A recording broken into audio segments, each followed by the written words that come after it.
కర్కాటక రాశి వాళ్లకు గురువు 12వ స్థానములో ఉంటాడు. 12వ స్థానం అంటే ఏమిటిది? వ్యయస్థానము. మరి డబ్బులు ఖర్చు అవుతాయి, కానీ దేనికి అవుతాయి అంటే బృహస్పతి ఆధ్యాత్మిక వ్యయం ఇస్తాడు. చూడండి, ఇది చాలామందికి జ్యోతిష్కులకు అర్థం కాక బాగలేదు అని చెప్తున్నారు. కర్కాటక రాశి వాళ్లకు తెలుసుకోండి, పార్ట్ 1లోన బృహస్పతి 12వ స్థానంలో ఉన్నాడు, వ్యయస్థానంలో ఉన్నాడు. ఆ డబ్బులు ఖర్చు దేనికోసము అని అంటే ఆధ్యాత్మిక ఖర్చులు.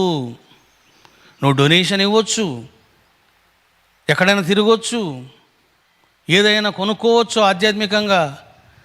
కాబట్టి మీకు ఆధ్యాత్మిక వ్యయం ఉంటుంది. ఎప్పుడు? మార్చి 19 నుంచి జూన్ 1 వరకు. అంతకుమించి మీకు డబ్బులు లాసులు లేదు. ఇక రెండవది ఏమిటిది అంటే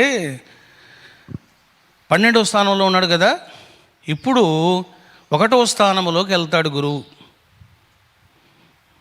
1వ స్థానంలోకి వెళ్తాడు. ఎప్పుడైతే గురువు 1వ స్థానంలోకి వెళ్ళాడో, గురువు 1వ స్థానంలో ఏమి ఇస్తాడయ్యా? సుజ్ఞానం ఇస్తాడు. జ్ఞానం వచ్చింది, అయిపోయింది. Part 2 is happy. ఇక తర్వాత గురువు 1వ స్థానం నుంచి 2వ స్థానంలోకి వెళ్తాడు, అంటే కర్కాటకం నుంచి సింహంలోకి వెళ్తాడు. మరి 3వ స్థానంలో గురువు ఏమిస్తాడు? జ్ఞాన జిజ్ఞాస ఇస్తాడు, డబ్బులు ఇస్తాడు. చూశారా బాబు? ఈ రకంగా 2వ స్థానం అన్నప్పుడు ధనస్థానం. అది ధనస్థానంలో బృహస్పతి నీకు బాగా డబ్బులు ఇస్తాడు. ఇక ఇప్పుడు ఏంటంటే బృహస్పతి మళ్ళీ సింహం నుంచి బ్యాక్ అవుతాడు కర్కాటకంలోకి కదా. ఎప్పుడైతే మళ్ళీ తాను అలా వెళ్ళడం జరిగిందో ఏమవుతుంది? అది మళ్ళీ మీకు డబ్బులు వస్తాయి. 1వ స్థానం అవుతుంది. అంటే ఏమిటిది? జ్ఞానము, ఇవన్నీ మీకు సంప్రాప్తం అవుతుంది. దీన్ని బట్టి మీకు ఏమర్థమైంది? బృహస్పతి వలన ఫస్ట్ జ్ఞానము, డబ్బులు ఇచ్చాడు. ఎక్కడ మీకు ప్రాబ్లం ఉంది? ఏ ప్రాబ్లము లేదు. ఖర్చు ఉంటుంది అంతే. ఏంటది? ఆధ్యాత్మిక ఖర్చు. ఇక ఈ కర్కాటక రాశి వాళ్లకు 2వ స్థానములో కేతువు ఉంటాడు. అది 2వ స్థానము. కేతువు ఏమిస్తాడయ్యా? ధనం పట్ల అనాసక్తి చూపిస్తాడు. ఏం డబ్బులు లేరా, చాలేరా బాబు అంటాడు. అంటే నీకు పుష్కలంగా డబ్బు ఉంటుంది, ఇంకా చాలులే అనేటువంటి సంతృప్తిని ఇస్తాడు. పెద్దగా నీకు ఇంకా సంపాదించాలి అనేటువంటి ఆతృత, పరితాపము ఉండవు. రైట్? కేతువు 2లో ఉన్నాడు, మరి రాహు ఎంతలో ఉంటాడు? 8లో ఉంటాడు. కర్కాటక రాశి వాళ్ళకు రాహు 8వ స్థానంలో ఉంటాడు. రాహువు ఎప్పుడైతే 8వ స్థానంలో ఉంటాడో గుర్తుపెట్టుకోండి, ఆకస్మిక మార్పులు చేస్తాడు. అంటే ఉన్నట్లుండి ఇల్లు మార్చేస్తాడు, ఆఫీస్ మార్చేస్తాడు, ఎంప్లాయీస్ని మార్చేస్తాడు. అది చెడు అనుకోవడానికి వీలు లేదు.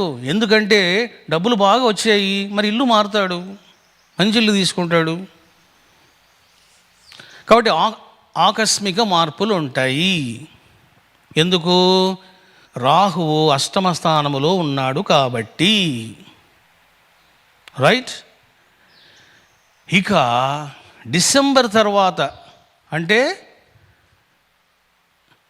పార్ట్ 4 టైంలో ఏమవుతుంది అంటే, ఇదిగో కేతువు 2 నుంచి 1కి పోతాడు, రాహు 8 నుంచి 7లోకి పోతాడు కదా. కేతువు 1లోకి పోవడం అంటే ఏమిటిది? బాధ్యతలు, బాధ్యతలు, ఆలస్యము. మీకు అది శనికి సంబంధించింది.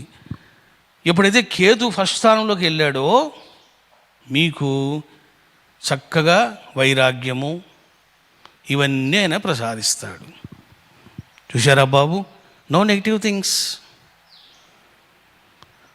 ఇక రాహువు సప్తమ స్థానంలోకి వెళ్ళాడు. ఎప్పుడైతే కలత్ర స్థానములోకి రాహు వెళ్ళాడో రాజకీయ లబ్ధి ఇస్తాడు. అంటే విదేశీయానం ఇవన్నీ మీకు ఇస్తాడు. విదేశీయానము, విదేశీ కాంటాక్ట్స్ ఇవన్నీ ఇస్తాడు.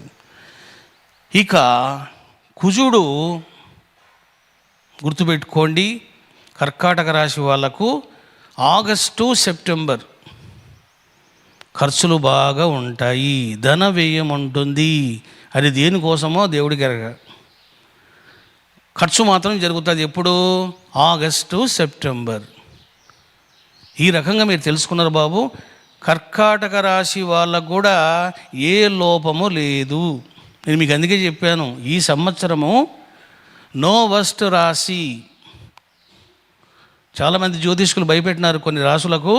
నేను చెప్తున్నాను మీకు, నో వర్స్ట్ కండిషన్. అన్ని రాశులకు బాగున్నాయి, కొన్ని లోపాలు ఉన్నాయి, అంతే. ఇప్పుడు మీరు చూశారు కర్కాటక రాశికి ఏముంది, అన్నీ బాగుండయి. ఇంకా కుజుని ప్రభావం అంటారా? జీవితంలో ప్రతి వ్యక్తి మీద కుజ ప్రభావం ఉంటుంది. ఏమిటిది అది? భార్యాభర్తల మధ్య గొడవలు, కుటుంబ గొడవలు, ప్రమాదాలు, గాయాలు, ఘర్షణలు, గొడవలు ఇవన్నీ ఉంటాయి. ప్రతి రాశికి ఉంటాయి. కానీ వీటిని అంతగా మీరు పట్టించుకోవాల్సిన అవసరం లేదు, భయపడవలసిన అవసరం లేదు. కర్కాటక రాశి కూడా చాలా బాగుంది, తెలుసుకోండి. ఆగస్టు సెప్టెంబర్ మాత్రం జాగ్రత్తగా ఉండండి.